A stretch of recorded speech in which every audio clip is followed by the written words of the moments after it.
Truth Espresso, episode 396. In a world gone bonkers, it is not, generally speaking, unruly, but fires have been started, and where the culture is a dumpster fire, we're coming for your children, and churches have lost their way. I am really uncomfortable with the story of the crucifixion. It's time to wake up with Truth Espresso. Truth Espresso. Your weekly shot of truth. And now your host, Daniel Minnick.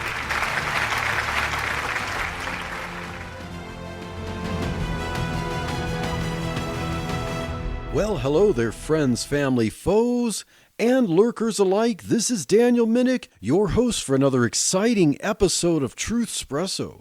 And if you caught last week's episode, part 40, I finally finished up the Book of Mormon walkthrough, so there's a treasure trove there for you to listen to, but I am finally free of that series, and I can move on to bigger and better things. It depends on your perspective, but this episode, I'd actually like to add a part 2 to something I didn't intend to be a series. Back in October of last year, I released an episode called The Right Habit. Right being W-R-I-T-E, not R-I-G-H-T. In that episode, I gave some tips for practicing and learning to write for those of you who are aspiring writers. So I encourage you, if you are someone who'd like to get into the world of writing and would like to write to publish things, I would highly encourage you to listen to episode 362 called The Right Habit. Well, this episode is kind of going to be a part 2 of that because I'd like to give some more tips about writing and also to cover some more things that I have written since I released that episode. And I won't go into all of what I said in episode 362, but I will give some highlights for review.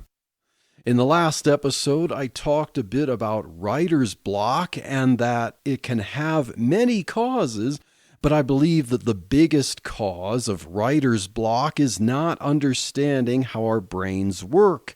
Our brain has 2 functions for writing: drafting and editing.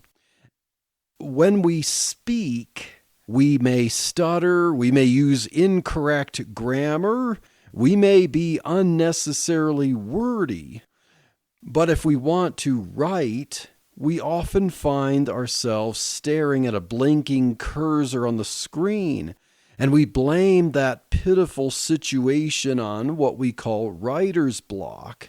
Now, while there could be many different causes of writer's block, I think one of the most common causes is that our brain is fighting itself. And when our brain is fighting itself, it's not being productive the way we would like it to be. We often want to write perfect sentences, word for word, left to right, first sentence, second sentence, and starting with once upon a time and continuing on in a linear path until we get to the end. But when we do this, we are letting 2 different brain functions clash with each other. Our editing function is clashing with our drafting function, which is kind of like our speaking function. Just like we naturally speak throughout the day and empty information from our brain in a way that's haphazard and unpolished, the best way to break writer's block is to start writing the way we speak. Let the words flow onto the screen as if we're speaking. This is the freedom to create without perfectionism, and I know that's difficult for those of us who can find ourselves being perfectionists. But if we want to get writing done, we have to learn to split these brain functions and avoid the temptation of being a perfectionist while we draft. Basically, we should allow ourselves to vomit words onto the screen because we need that information out of our head so that it doesn't disappear. We don't want to forget something. This word vomit essentially becomes our rough draft. And while we're doing this, we should avoid the temptation to edit much as we draft. Then, after drafting, after we have what we'd call a rough draft, we should go back later to edit. And while editing, we should avoid the temptation to create a lot of new content. We might think of a new sentence as we're getting rid of unnecessary sentences. Sometimes we might have to craft a new sentence while editing. But we should try to keep lots of new creativity to a minimum while we're editing. And we should edit several times through and polish that very rough draft word salad into something good. Good writing is an art like painting. A painter doesn't paint all the details of 1 square inch of the canvas and then do the next square inch. The painter starts with a rough sketch, often simple shapes in soft pencil, and then some more details with the pencil, and then some basic paint colors, and then some more detailed mixture colors on top, and then sometimes some extra details in the scenery later.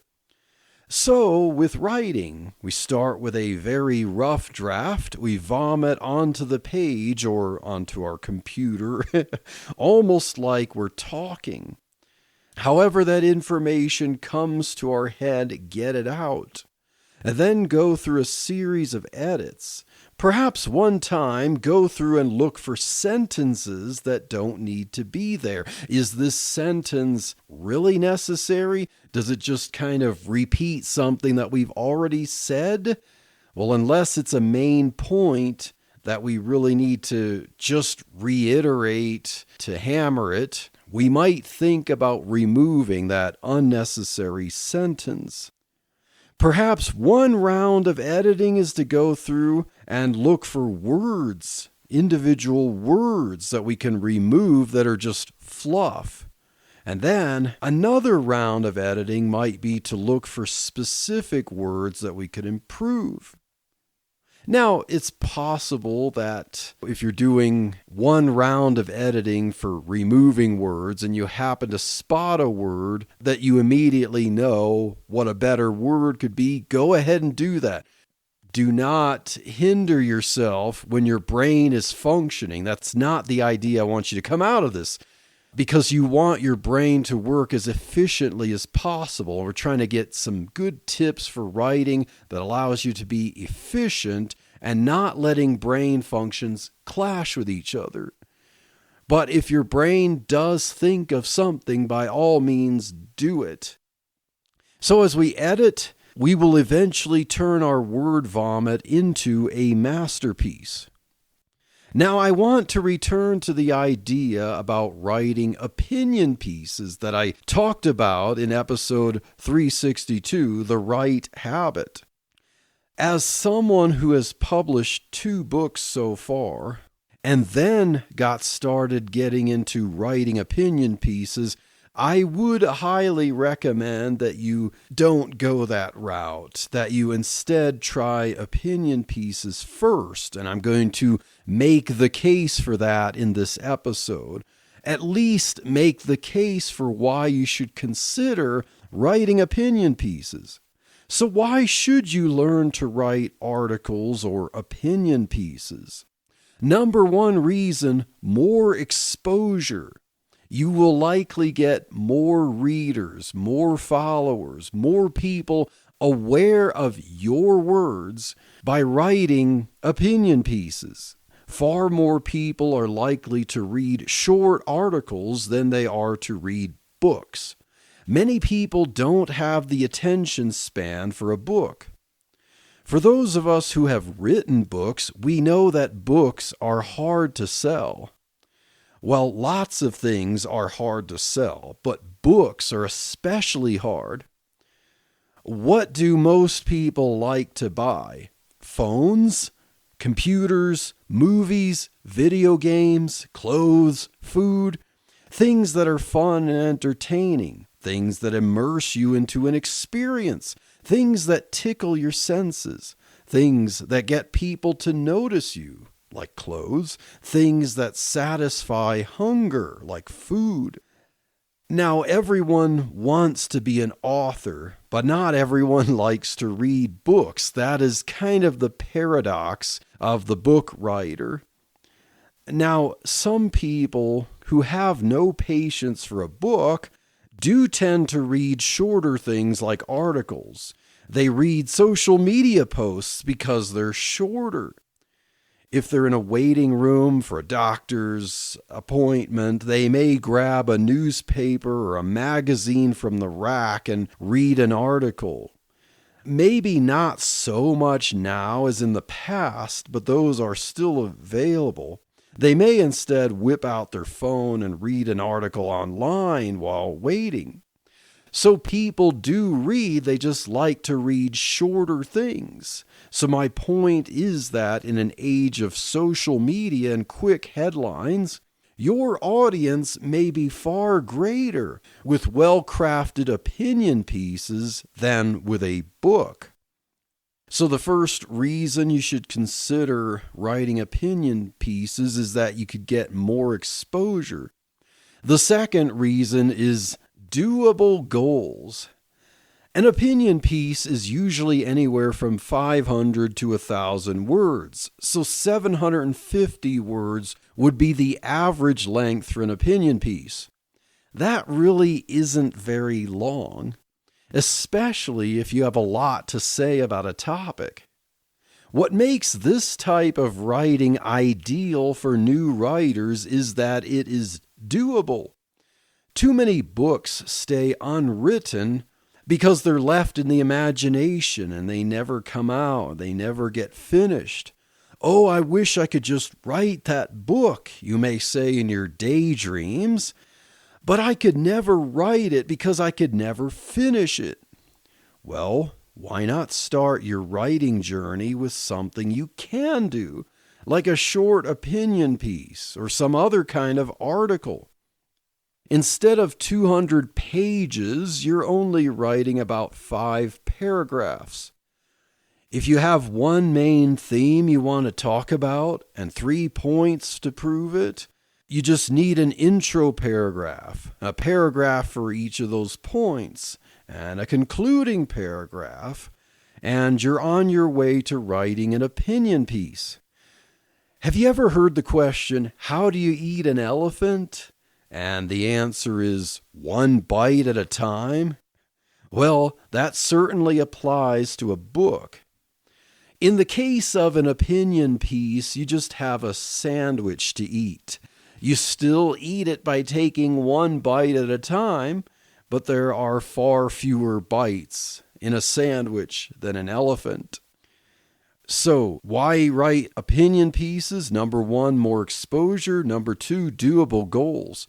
Number 3, writing craft development. Now, just because an article or an opinion piece is short doesn't mean it's a piece of cake to write.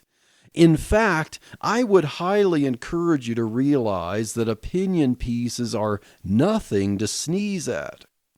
A 600-word opinion piece should not be a few paragraphs of fluff.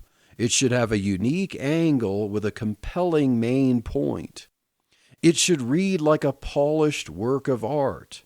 There should be no wasted words, and that's harder than you might think.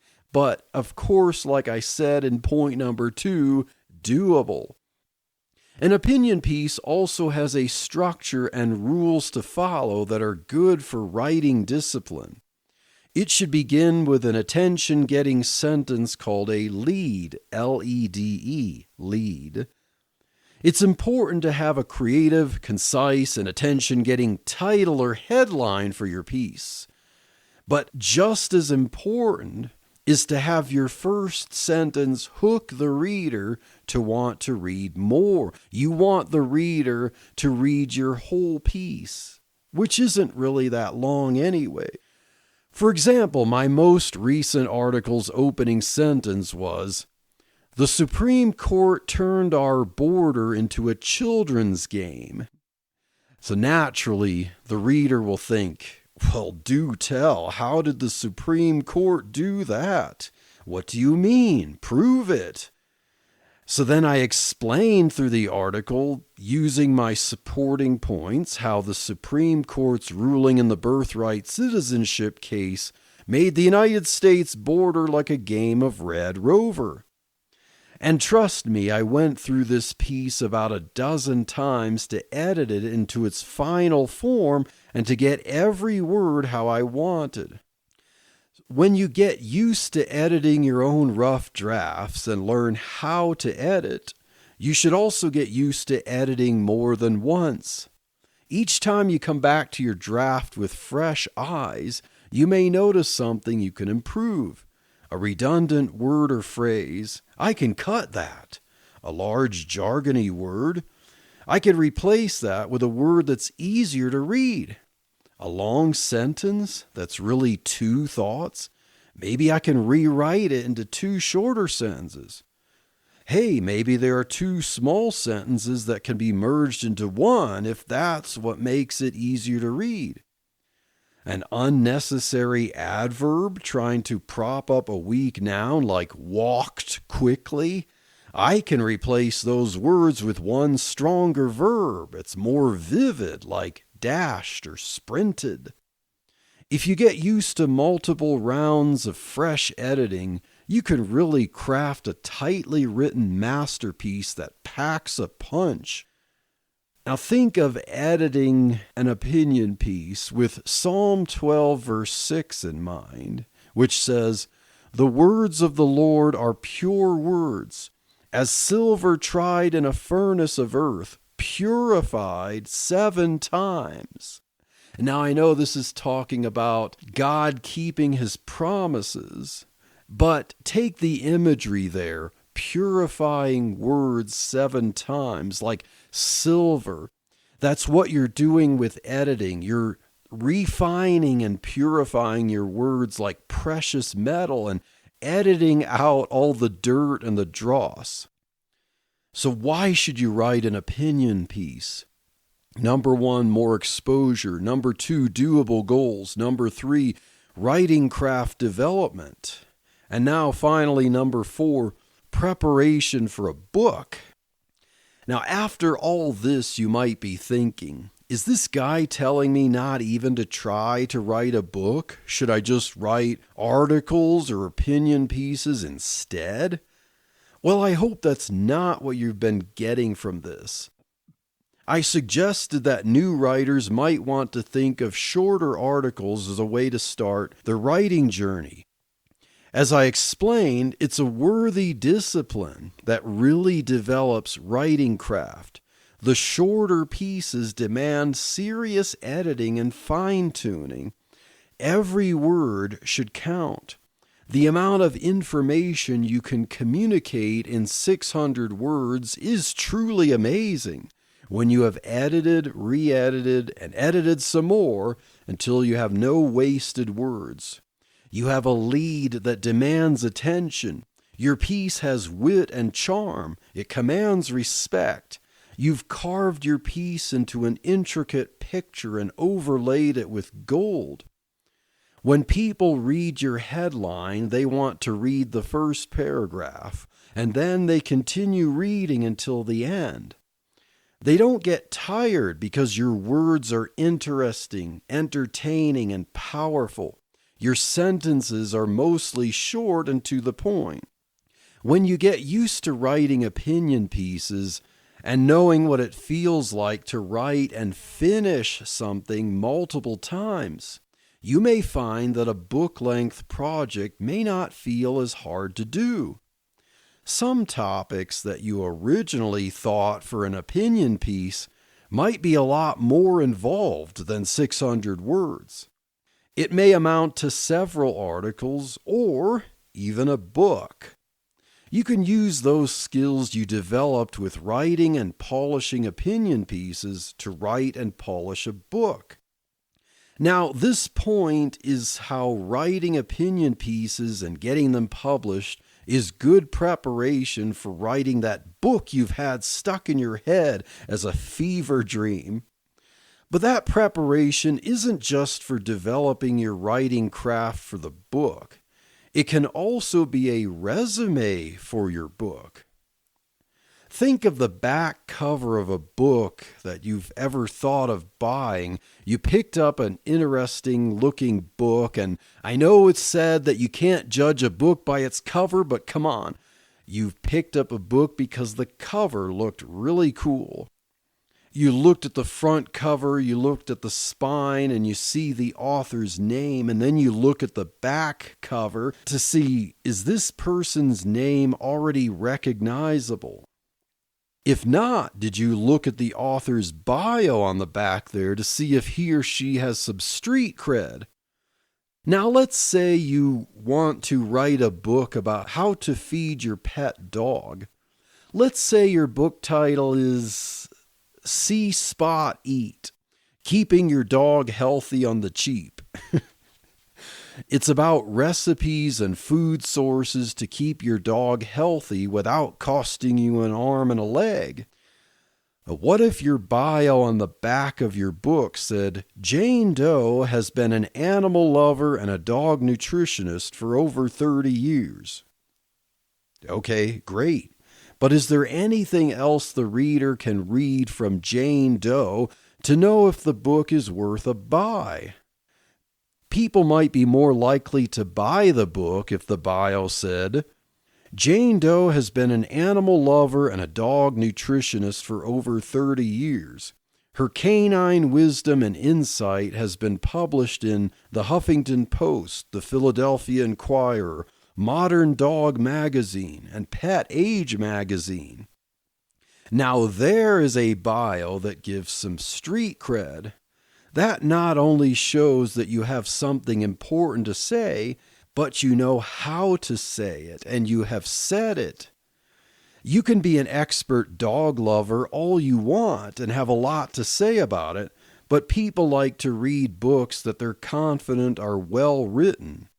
Having a resume of articles where at least one piece is in a recognizable periodical shows that you know how to write your wisdom and experience.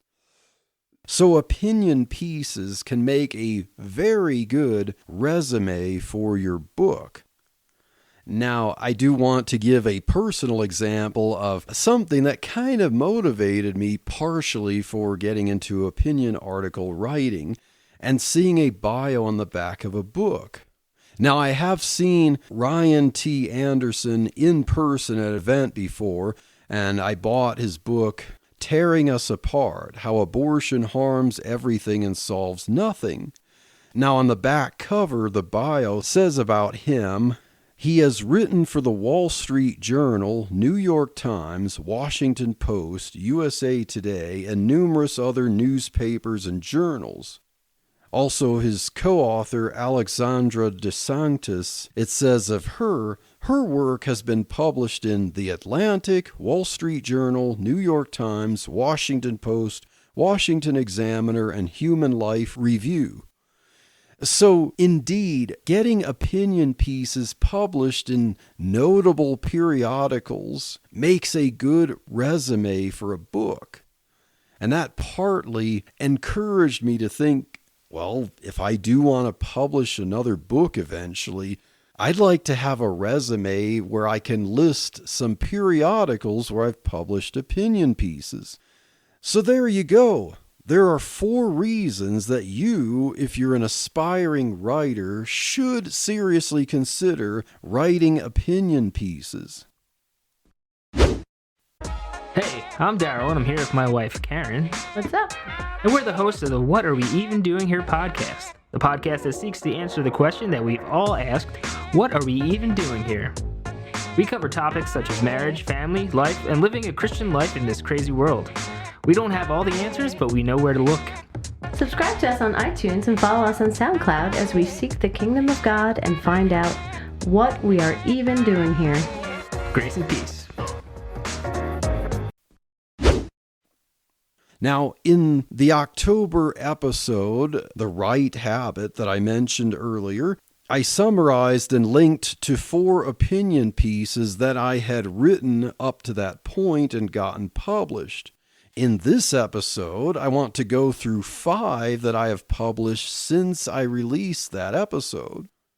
So all 5 of these are things that I have released within the months following that episode. I've gotten them published.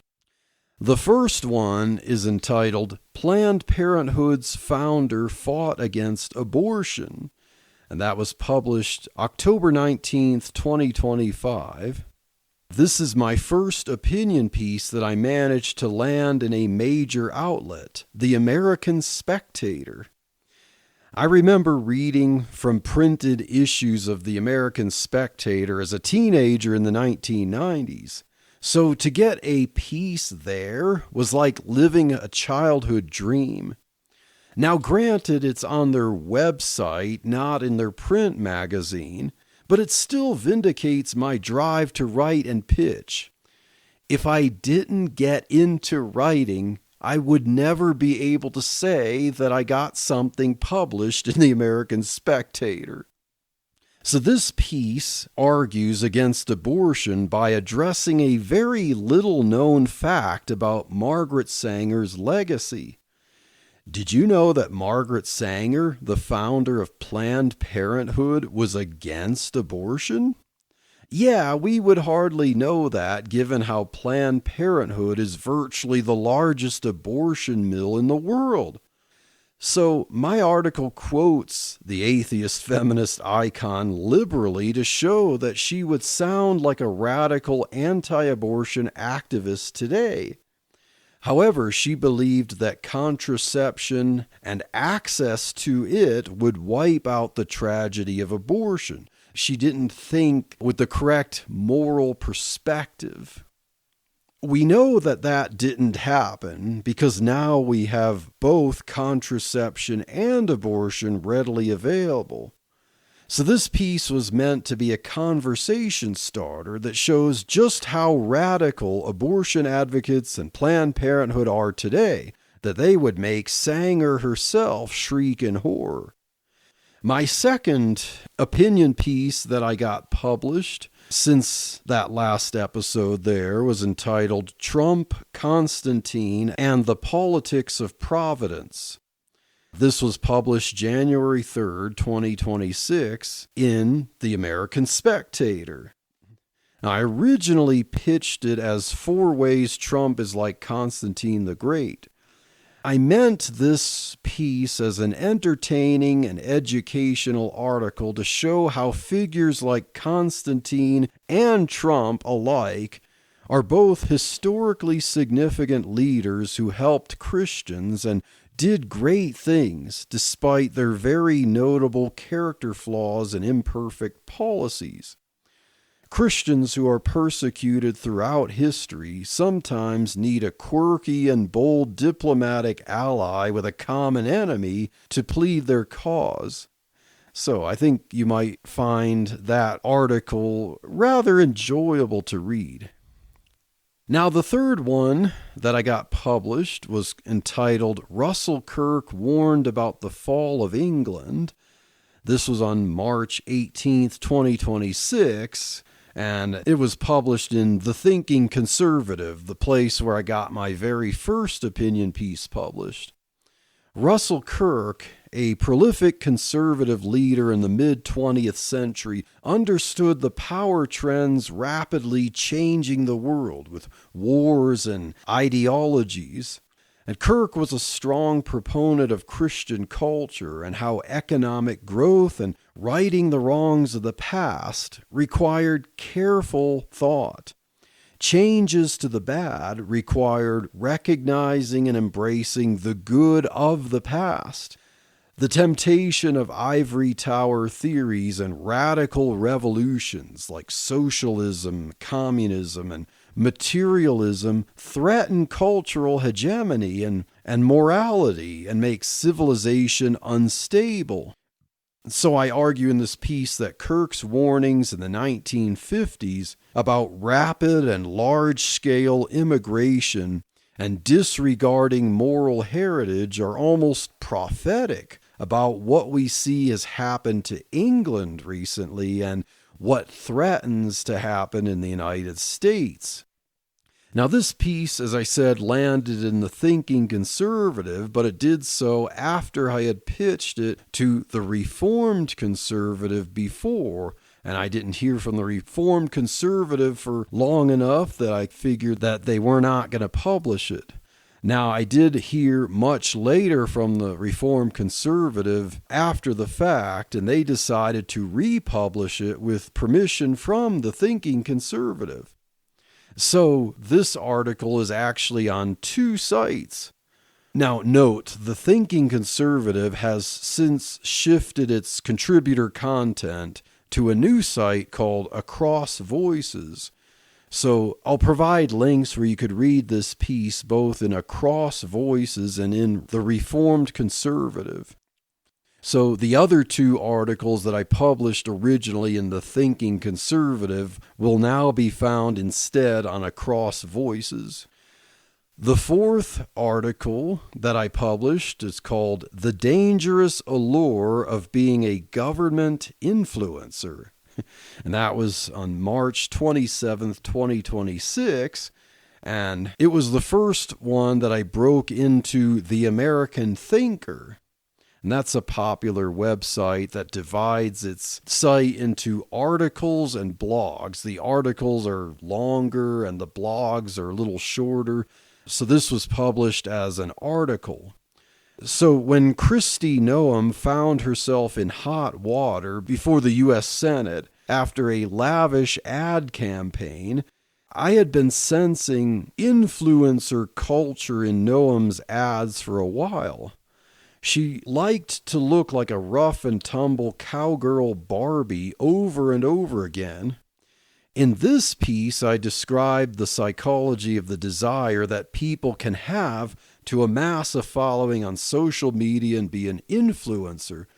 And I then explained that a government influencer was a step beyond even this, where the prestige of being a real-life hero meets influencer for a recipe that can lead someone like Kristi Noem to crash and burn.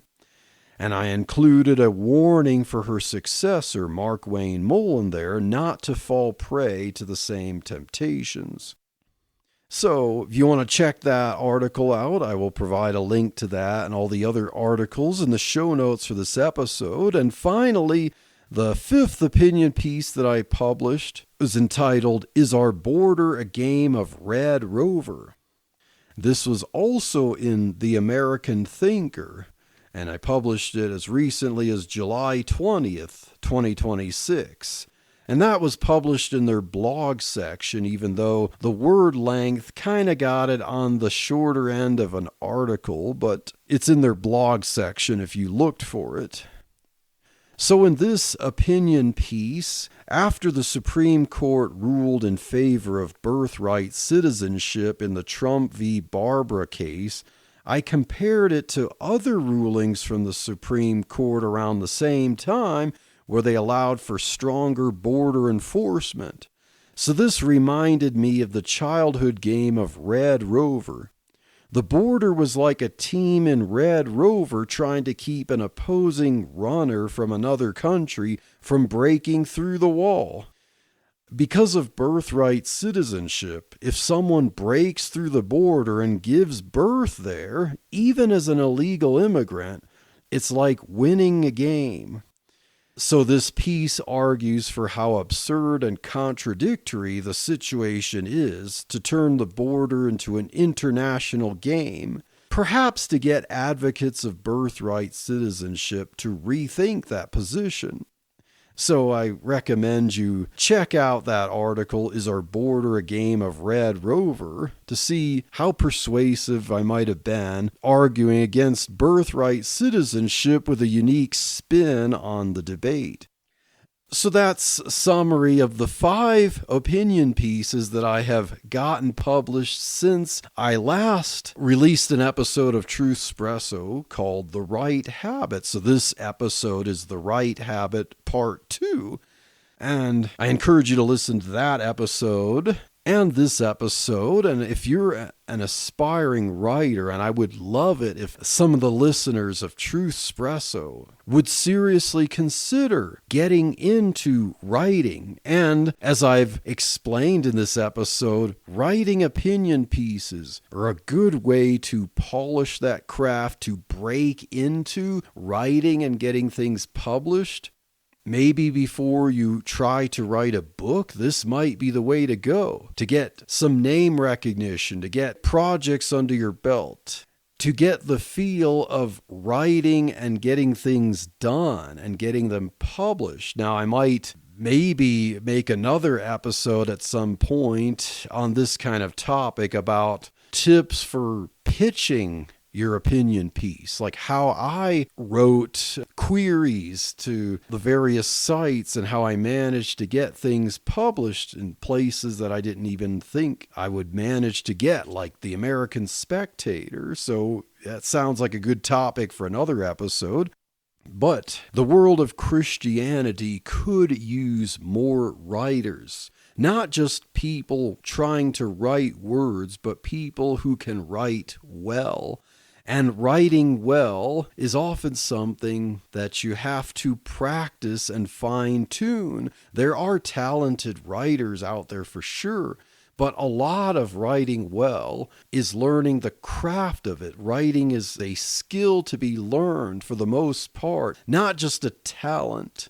So you may think that you're not a talented writer, but rest assured, if you practice writing, and I would encourage you to read, because reading helps get words into your brain, helps build your vocabulary, helps kind of develop the muscle memory for how you should write. Read all kinds of different things, see the different writing styles, and something that you can somewhat imitate, but don't duplicate, of course, don't plagiarize, but see what kinds of styles grab your attention and keep your attention, making you want to keep reading more and more, and maybe kind of adapt that loosely into your writing. And so I hope that you enjoyed this episode of Truthspresso. Perhaps increased your aspiration to want to write. And I encourage you maybe even to get an idea of what it's like to write an opinion article by reading the articles that I wrote here and the links in the show notes for this episode. And so stay tuned for the next episode of Truthspresso, and God bless.